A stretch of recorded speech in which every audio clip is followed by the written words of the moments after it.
Today we come to talk about ลอยกระทง Festival. Do you know ลอยกระทง Festival? Yes, because you told me about it. You told me a lot What about is this about? It is about bringing the loi gratin and then putting it into the river and then letting it float down the stream. Okay, what's the meanings of it? It's for the mother river to show that you care about it. It's environmental. That's kind of why I like it, and that's kind of why why I like it, because it has to do with the environment. Okay, but for us nowadays, after we did ลอยกระทง for decades, we cause a lot of waste. Yes. In the river, in the ocean, and everything, because back in the 90s, when I was young, กระทงthat we made, it wasn't made from natural products. Right. It's made from foam, Right. plastic. Foam, which is plastic itself. Right. And I used to Polystyrene, ลอยกระทง made from plastic and foam Right. once in my life because it was so pretty. They can put the Yeah, it looks color very that pretty. they like. But when I grow up and I aware more about the environmental problems and I changed Right. not to ลอยกระทง. No. I flip like that. But for me, ลอยกระทง for us is more about culture. Right. It's a cultural thing here. Because the กระทง itself is all about handcraft work Right. that you need to practice if you want to make it really, really pretty.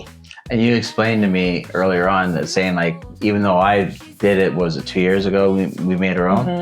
Even though I did that, it was completely different from the realistic version of The it. traditional version. Sorry, traditional, and it takes it's craft, right?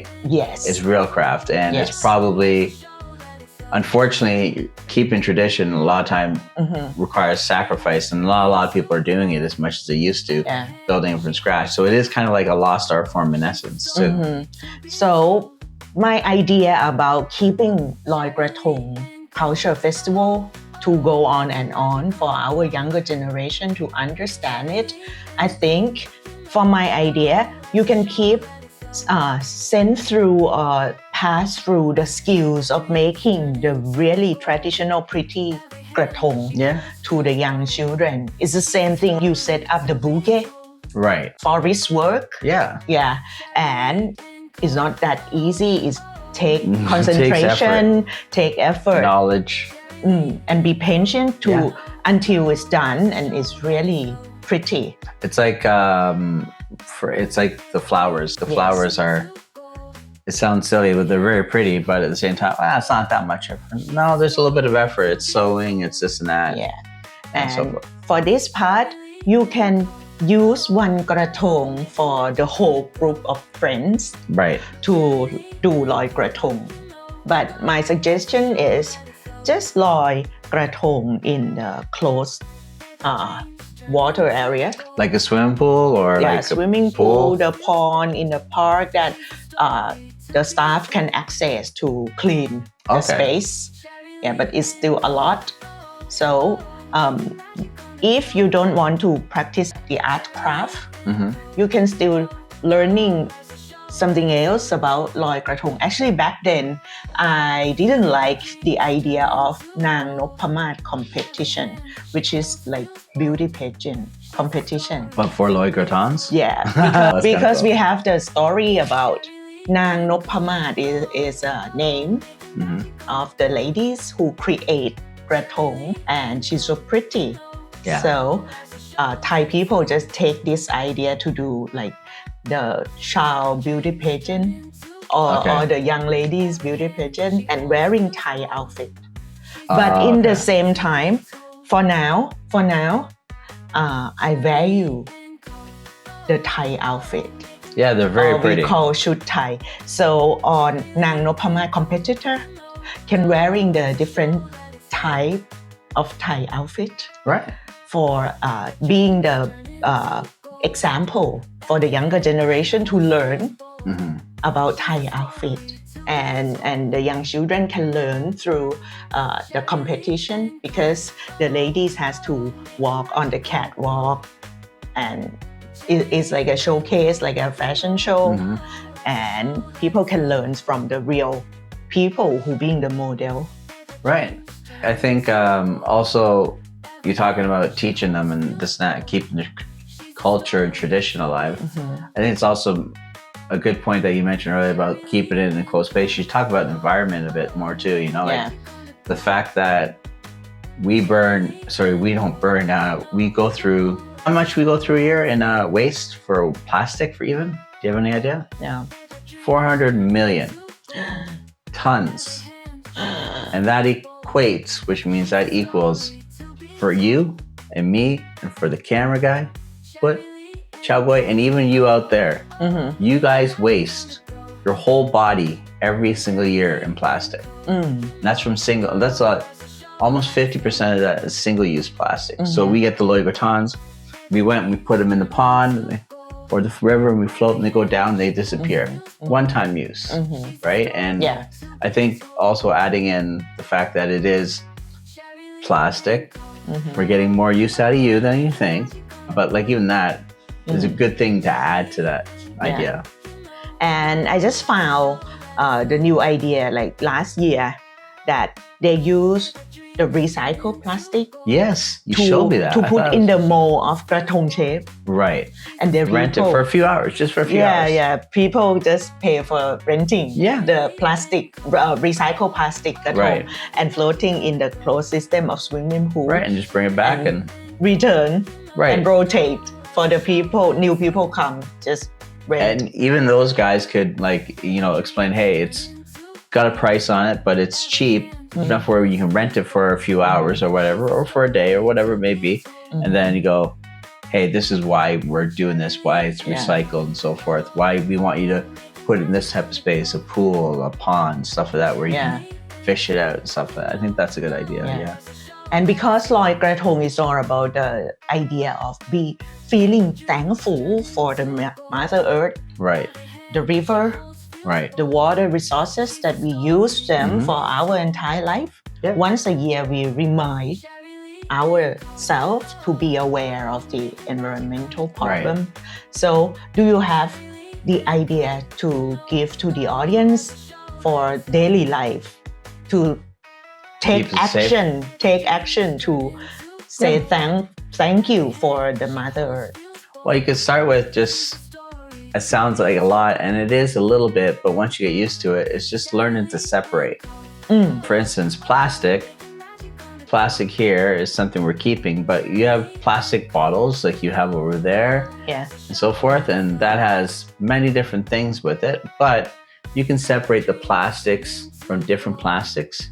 You can separate your paper, and you can put, I know we're trying to do this in Thailand now, in Bangkok, sorry, I don't know if it's Thailand, but in Bangkok, they want us to put the food separately, right? Right. Now, I grew up where I didn't have that opportunity, but once I became an adult, we had that in Canada, and you'd have bags or big garbage bins, and you could put your food in there, and that food can be turned into different things, like it can be turned into pig feed, and it can back into mulch and so forth.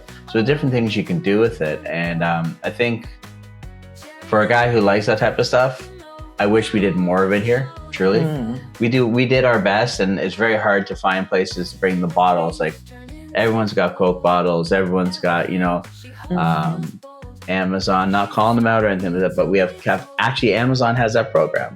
To return the cup. Cafe Amazon has a program where you can bring cups. All you gotta do is rinse them off at home. We brought in like 50 of them. We eat them. Sorry, we don't eat it. We drink them throughout the year. Bring a stack, bring it across, and you get some credit for it, right? And that's Cafe Amazon helping out the environment, so to speak, right? And then other people can do that. Bottle companies can get into that. I know we have a few out here, and it's a good thing. But if we had, besides the people who go along the streets and do that, if we had something besides that where not just for profit, just to give back more, and it would help those people out too, because there's always going to be enough for them. But you can do your part, whether that's separating, or finding a garbage company and saying, hey, what can I do to help? Like separate my stuff, and like if that would help them out too, you know? So you can do those types of things also. Yeah. And I can feel that when I went to your dad's house in Canada, dad separate the stuff. Right. And it need more responsibility from the people to remember what day of the week that the truck gonna come and what type of the trash or garbage that you have to bring it out for the staff. A lot of cities will have the quadrants, like sections of the city, like these two streets and these two streets, and that will have would do is get a calendar each year. Yeah. And the calendar would have, okay, Mondays are always garbage, Wednesdays are garbage, Fridays are garbage. Yeah. However, every other Tuesday is going to be plastic, and every other Thursday is going to be paper, right? So you get just separate, right? And then come up, and they would come. It take them 5 minutes to just dump it in there, right? And then you had those 3 or 4 bins. Yeah. And and then like a lot of cities, I've seen it in America and I've seen it in Canada, they actually charge you, right? Because it's not free, right? Yeah. And so should be. Recycle is expensive. It's very expensive. It's in fact something I've probably never told you. Recycling, you lose money. Right. That's why no one wants to recycle, right? There are companies out there that are working on those things, right? But plastic is very easy to produce. It's very hard to recover because the second it gets any dirt on it, it's called contaminated. Contaminated. Even a little bit of dirt on it, it becomes contaminated if it's not pure. And now if you look at this little doll here, very cute and everything like that, she's one color here, one here, right? Now, you would say, okay, well, it's just plastic, we melt it down. But these things here are colors, but they're also inks. And so ink is separate from plastic. So something as simple as this little thing is very... The layering. The layering. And then the layering on the inside too, right? Like, I don't think there's actually much in here. But yeah, there's a little bit in there. Yeah, there's different layers in there, right? You can't see them all. We can't see them all, but the companies produce... They know they're there, right? Like a bag of chips. Interesting about bag of chips. I found out only a year and a half ago, maybe around that time, that I knew there were layers in the plastic and thing. But I didn't know how many. I figured like 2 or 3, you know, one for metal bit, and then one for the plastic. But then there's all the ink on the outside of that. Then there's 10 other layers. Then there's glue in between each one of those layers to hold us together, right? Yeah. So now you're talking anywhere from 3 to 12 different layers of things. And you can't just throw that in a recycling bin and get it separated. But this bottle, you can wash this bottle out and you could do this. Now it is contaminated, but if you rinse it out really good, you get most of it off. And then there are companies out there that can recycle these things. But this lid and this little bit of plastic here, also very hard to recycle too, right? It's a different type of plastic. It's harder, right? So it goes to a separate type of component. But there are countries all over the world who are doing it, you know, like a lot of people I watch. Yeah, like Thai brand of outfit. They use the cover to upcycling to be the piece and create the outfit. Right? And then even our rug downstairs, made from 100% recycled thing. You know, they dyed it and that's it, you know. So there are lots of people doing that for the environment. And Loi Graton is all about Mother Earth, a lot of Mother Earth and Mother River and this and that. And the stuff that's in the ocean, the microplastics, right? This breaks down over 100 years. So nowadays you can see that young people might not loi gratong that much. Right. Yeah, because they don't want to like floating the thing, floating the waste into the river. But we still can keep the culture by storytelling, by doing in everyday life. To remind about the mother and everything. Our clothes are made of plastic, right? Well, not all of it. Cotton's cotton. You just keep on using it. Polyester, like this is cotton. but my buttons are not cotton, they're plastic, you know, and then this stuff in between here, which is holding together, that might be plastic, you know what I mean? So like different things like that, and it's just like, but also like just try to get yourself more aware of it. If you're learning more about Loi Gatan, you're going to learn more about the culture aspect of it, but you can also learn about the impact, you know? Right. Besides the impact of the culture, but also the impact of the environment, you know, which is what it's all about, for me at least. Yeah, for me, we just come to share with the audience that you can teach the culture, in the same time you can teach about environment for the younger generation and be the model for them to do it. And there are kids out there, I will say, I watched a small documentary a while ago, and there are kids out there, even in America and in England, that are taking up that effort to recycle, right? And it's a small group of kids and it's that, but they're doing it, right? And that's how they learn about other cultural stuff too, like Loi Gatan, you know, like you can have that here, you know, talk about it in school, right? You talk about Loi Gatan, don't just talk about the culture, talk about the impact. You know? Right. Okay, guys. And this year, please enjoy your own version of Loi Gratong. Happy Loi Gratong Day ค่ะ Happy Loi Gatan.